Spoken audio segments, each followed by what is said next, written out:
श्रीराम समर्थ. सद्गुरू श्री ब्रह्मचैतन्य गोंदवलेकर महाराज यांचे प्रवचन. दिनांक 10 मे. देह मनाने व्हावे रामार्पण. भगवंताची उपासना दूर करी सर्व यातना. चित्ताची स्थिरता, भगवंताच्या उपासनेत निश्चितता.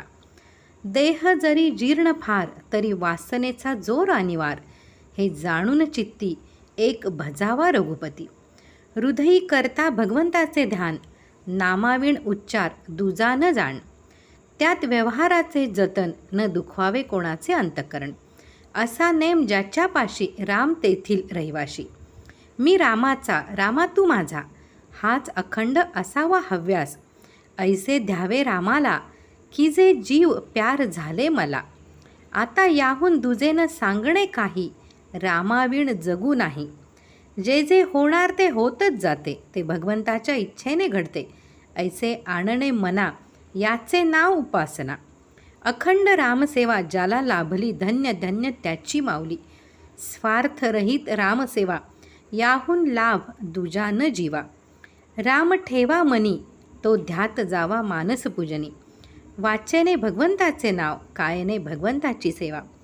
चित्ती भगवंताचे ध्यान, आपण राहावे रामार्पण. याहून अन्य सेवा कोणतीही न जाण. उपासना असावी बळकट, तेथे नसावी कशाची अट. उपासनेचा असावा जोर, ज्याने होईल मन स्थिर.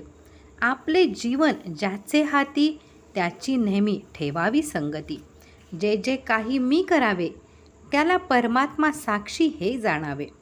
मनी न सोडावा धीर, आहे म्हणावे माझा रघुवीर. करावे भगवंताचे चिंतन, होईल स्वतःचे विस्मरण. सर्व आहे रामाधीन, आपण निमित्ताला कारण. रामावर ठेवावे चित्त, जैसे प्रपंची असावे वाटते वित्त. उपासनेचे नर, त्यांनी राहावे खबरदार.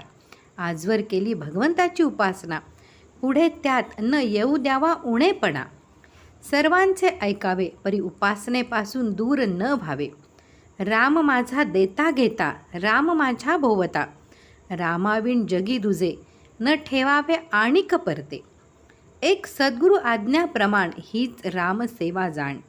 थोर थोर ऋषीमुनी, यती संत साधू यांनी, एकच केले खास. रामा वाचून न राहू दिले जीवास. ठेवावा रामावर पूर्ण विश्वास, न करावे उपास तापास.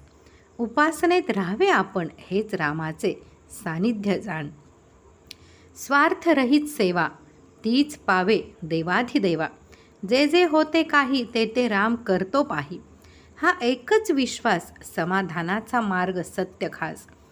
जेथे परमात्म्याची सत्ता, तेथे न चाले कोणाचे सर्वथा.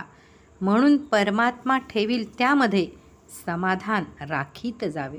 आजचे बोधवचन. चित्ती भगवंताचे ध्यान, आपण राहावे रामार्पण. याहून अन्य सेवा कोणतीही न जाण. जानकी जीवन स्मरण. जय जय राम.